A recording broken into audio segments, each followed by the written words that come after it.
अस्सलाम वालेकुम। मैं हूं अर्शद जलील बाजवा। आज हमारा चौथा लेक्चर है पॉलिटिकल साइंस का। तो इसमें हम डिस्कस करेंगे कि वेस्टर्न और इस्लामिक कंसेप्ट ऑफ स्टेट में क्या फ़र्क है और इसमें डिफरेंस क्या है। ये बड़ा इंपॉर्टेंट क्वेश्चन है। ये हर दूसरे तीसरे पेपर के अंदर आ रहा होता है और तमाम यूनिवर्सिटी के सिलेबस का बड़ा वाइटल पार्ट है। तो इसमें सबसे पहले जैसे कि हम तमाम पहले लेक्चर में बता चुका हूँ मैं, स्टेट क्या है, इसकी एवोल्यूशन कैसी हुई, इसकी थ्योरी और रीजन की कौन कौन सी हैं। तो आज हम इसको डिस्कस करेंगे कि इस्लामिक कंसेप्ट ऑफ स्टेट क्या है और वेस्टर्न कंसेप्ट ऑफ स्टेट क्या है। तो इस्लामिक कंसेप्ट ऑफ स्टेट है, उसके अंदर सबसे पहली चीज़ आ जाती है, वो कहते हैं कि इक़्तिदार आला जो वो अल्लाह ताला के पास है, सोवरेंटी ऑफ अल्लाह है। तो जो कोई भी इस्लामिक स्टेट होगी उसके अंदर जो सोवरेंटी होगी अल्टीमेटली वो अल्लाह ताला के पास है। वो अल्लाह ताला ही सुप्रीम पावर है, वो हमारा इक़्तिदार है अल्लाह उसके पास, और हम उसके या कोई खलीफा है या खिलाफत है या कोई भी स्टेट के अंदर, इस्लामिक स्टेट के अंदर हुक्मरान है, तो वो अल्लाह ताला की अताअत के अंदर है।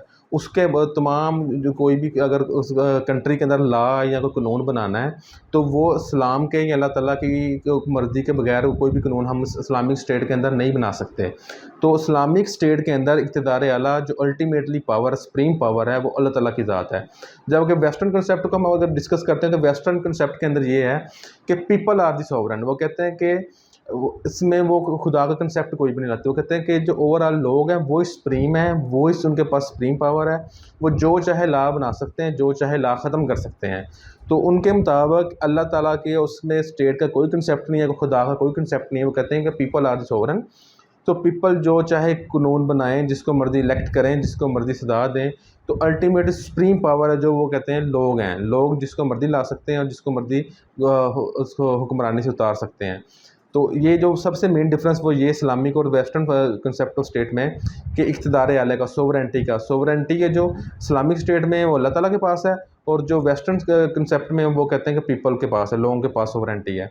दूसरा जो मेन डिफरेंस है इस्लामिक स्टेट के अंदर, वो उसमें इस्लाम के अंदर खिलाफत का सिस्टम है। खिलाफत के मतलब ये है कि स्टेट है जो, अगर इस्लामिक स्टेट है उसमें इक़्तिदार आला अल्लाह के पास है, और उसने कुछ जो हक़ हैं वो उस हुक्मरानों को दिए हैं जिसके ऊपर वो लेजिस्लेशन कर सकते हैं। कुछ चीज़ें हैं जैसा कि कुछ जो चीज़ें अल्लाह ताला ने उसके हदूद मुकर्रर कर दिए कुरान मजीद में, हदीस के अंदर, उसके ऊपर हुक्मरान, इस्लामिक हुक्मरान उस पर कोई उस डोमेन को नहीं छेड़ सकता। तो जो कुछ दूसरे मामलात हैं ज़िंदगी के, उसके ऊपर लेजिस्लेशन की जा सकती है। तो जो इस्लामिक कंसेप्ट ऑफ स्टेट उसमें खिलाफत का कंसेप्ट है। खिलाफत का कंसेप्ट ये है कि खलीफा है जो वो अल्लाह ताला की तरफ से सेलेक्ट किया हुआ है इस्लामिक स्टेट के अंदर, उसको ताकि लोगों को गवर्न करे और उनको बताए, उसको इस्लाम के रास्ते पे लेके जाए। तो इस्लाम के अंदर जो इस्लामिक स्टेट में खिलाफत का या खलीफा का कंसेप्ट बड़ा इंपॉर्टेंट है। जैसा कि वेस्टर्न कंसेप्ट में जाए तो उसके अंदर कोई इस तरह का कंसेप्ट नहीं है खिलाफत का, या वो कहते हैं कि पीपल सोवरन है तो पीपल ही सोवरन है। तो उसमें कोई किसी भी तरफ से, अल्लाह की तरफ से या उनको कोई कंसेप्ट नहीं है उसका कि वो हुक्मरान कौन हो या खिलाफत क्या कंसेप्ट उसके अंदर है ही नहीं है। तीसरा जो उसमें इस्लामिक कंसेप्ट आता है उसमें इस्लाम में शरिया का निज़ाम है, जो शरीयत है। तो जो इस्लामिक स्टेट के अंदर जो मामलात हैं, जो भी हमने देखने इस्लामिक स्टेट को चलाना है, वो कुरान और हदीस के मुताबिक चलाना है। उसके मुताबिक इसको चलाएंगे ही तो वो इस्लामिक स्टेट कराएगी। अगर वो शरीयत को छोड़ देंगे तो फिर उसमें इस्लामिक स्टेट का कंसेप्ट ही ख़त्म हो जाएगा। जब अगर वेस्टर्न स्टेट के अंदर शरीयत का कंसेप्ट ही कोई नहीं है, जब वो उसमें इस्लाम का कंसेप्ट नहीं है, तो फिर इस्लामिक शरीयत का कोई कंसेप्ट नहीं है। उसके बाद फिर आ जाता है आपकी पॉलिटिकल लिबर्टीज़ या आपके फंडामेंटल राइट्स या ह्यूमन राइट आ जाते हैं। इस्लाम में तमाम मर्दों के, इंडिविजुअल के, वुमन के, बच्चों के, माइनॉरिटीज़ के तमाम के राइट्स हैं। तो इसी तरह का सेम कंसेप्ट है वो वेस्टर्न डेमोक्रेसी के अंदर या वेस्टर्न कंसेप्ट ऑफ स्टेट के अंदर भी वो भी कहते हैं कि फंडामेंटल राइट स्टेट के अंदर होने चाहिए।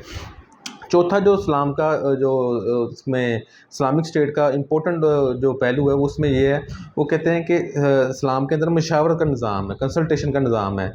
कोई भी हुक्मरान है या खलीफा है या कोई भी इस्लाम स्टेट के अंदर हुक्मरान है तो वो मशवरे के साथ अपने जो वज़ीर हैं, मशीर हैं या दूसरे लोग हैं जो साहब अक़ल हैं या जिनको थोड़ा बहुत शऊर है, उनसे मशवरा करके स्टेट के निज़ाम को चलाया जाएगा। तो इसमें वेस्टर्न भी डेमोक्रेसी या वेस्टर्न कंसेप्ट ऑफ स्टेट के अंदर भी कुछ इस तरह की चीज़ें हमें नज़र आती हैं। तो उसके अलावा जो छठा इम्पोर्टेंट पॉइंट आ जाता है इस्लाम में, वो ये कि ज़कात का निज़ाम है। इस्लाम के अंदर ज़कात का निज़ाम है। अगर कोई साहिब हैसियत है या जिसके पास माल है तो वो गरीबों के ऊपर एक ख़ास मकदार जो सेट की गई है कुरान मजीद में, हदीस में, तो उसके मुताबिक वो ज़कात दे ताकि सोसाइटी के अंदर तवाज़ुन रहे। जब कि जो वेस्टर्न कॉन्सेप्ट है उसके अंदर ज़कात का कोई निज़ाम नहीं, वहाँ टैक्स का कल्चर है, टैक्स का निज़ाम। वहाँ ये है कि तमाम, अगर आप अमीर हैं या गरीब है, तमाम के ऊपर सेम तरह का टैक्स लगता है। जबकि इस्लाम के अंदर ये है कि ज़कात का निज़ाम है, गरीबों को ज़कात दी जाती है अमीरों से लेके।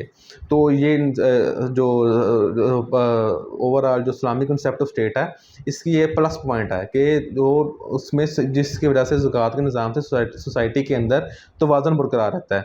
उसके बाद इस्लाम के अंदर ये हुक्मरान की इताअत का कहा गया है। तो वेस्टर्न कॉन्सेप्ट में यही है कि अगर आपका कोई हुक्मरान है या आपका रूलर है, तो उसकी आपने हर तरह से इताअत करनी है। अगर आप उसको इताअत नहीं करते तो आप उसके इक़्तिदार को चैलेंज कर रहे हैं, तो जिससे स्टेट को नुकसान होता है। तो वेस्टर्न कॉन्सेप्ट के अंदर भी ये जो स्टेट है उसके भी अंदर भी तकरीबन इस तरह का मिलती जुलती चीज़ें मिलती हैं।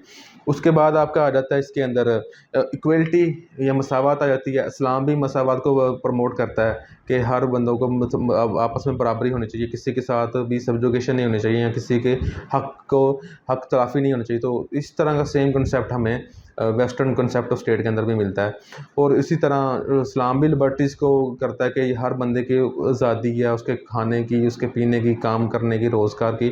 तो वेस्टर्न कॉन्सेप्ट भी इसी को सपोर्ट करते हैं। उसके बाद इस्लाम में जस्टिस का निज़ाम है, इस्लाम में अदल का निज़ाम है। तो वो एक बड़ा प्लस पॉइंट है कि जो इस्लाम है वो उसको जस्टिस को, अदल और इंसाफ को हम सपोर्ट करता है। तो वेस्टर्न कॉन्सेप्ट भी इसी को सपोर्ट करता है। तो ये भी इसमें कॉमन चीज़ें मिलती हैं आपस में। उसके बाद जो इस्लाम का सबसे डिस्टिंग्विश जो फ़ीचर इसमें आ जाता है वो वेलफेयर स्टेट का कंसेप्ट है कि इस्लाम कहता है कि वेलफेयर स्टेट होने चाहिए, जिसके अंदर हुक्मरान अगर जो अमीर तबका है वो उसको अपना ख्याल होना चाहिए अपनी राया का, उसके ऊपर वो पैसे खर्च करे, उनकी चीज़ों का पता हो। उसमें अगर कोई बंदा डिज़र्विंग है तो उसकी सपोर्ट हो, तलीम के लिहाज से हो, जो उसके अगर हेल्थ का इशू है या रोज़गार का इशू है। तो वेलफेयर स्टेट का काम ये है कि वो अपने जितने भी गरीब या इस दूसरे इनके जो निचले दर्जे के शहरी उनको उठा के उनको एक अच्छे शहरी का दर्जा दिया जाए। जबकि वेलफेयर स्टेट का कंसेप्ट अभी वेस्टर्न में भी है, पर वो किसी एक आधी डेमोक्रेसी के अंदर है, जैसे कि वो नॉर्वे या स्वीडन वगैरह में है। ये मसावत का कंसेप्ट है। तो ये स्टेट है, जो इसका जो मेन चीज़ें मैंने आपको बताई हैं उसमें यही है कि स्टेट क्या है, वेस्टर्न कॉन्सेप्ट क्या है, इस्लामिक कॉन्सेप्ट क्या है। इस्लामिक कॉन्सेप्ट के अंदर इक़्तिदार आला सोवरेंटी अल्टीमेटली वो अल्लाह ताला के पास है, जबकि वो वेस्टर्न कॉन्सेप्ट में वो उसको नहीं मानते और वो कहते हैं कि पार्लियामेंट या पीपल सोवरेन है, वो जो चाहे कानून बना सकते हैं, जो चाहे ख़त्म कर सकते हैं। तो ये मेन इसके अंदर जो चीज़ें डिफरेंस है इस्लामिक कॉन्सेप्ट ऑफ स्टेट के अंदर और वेस्टर्न कॉन्सेप्ट के स्टेटों के अंदर। अभी जो रिसेंटली जो उसके वेस्टर्न स्टेट हैं उसके अंदर तो और भी बड़ी चीज़ें हैं, जैसा कि वो सेकुलरिज़म है और उसके अंदर आपकी आ जाती है प्लुरलिज़म आ जाती है। तो वो जो चीज़ें हैं वो इस्लाम कुछ चीज़ों को मानता है, कुछ को नहीं, इस्लामिक कंसेप्ट ऑफ स्टेट को मानते हैं। तो इसकी भी आगे डिफरेंट इंटरप्रिटेशन, अगर सेकुलरिज़म को देखें तो उसकी भी डिफरेंट इंटरप्रिटेशन आ जाती है। तो ये मेन कंसेप्ट था स्टेट का। उसके बाद स्टेट की एवोल्यूशन कैसे हुई, स्टेट का ओरिजिन की थ्योरीज कौन कौन सी हैं और जो इस्लामिक कंसेप्ट ऑफ स्टेट कौन सा है और वेस्टर्न कंसेप्ट ऑफ स्टेट कौन सा है, ये मैंने आपको एलैबोरेशन सारी करके बता दी है। Thank you so much.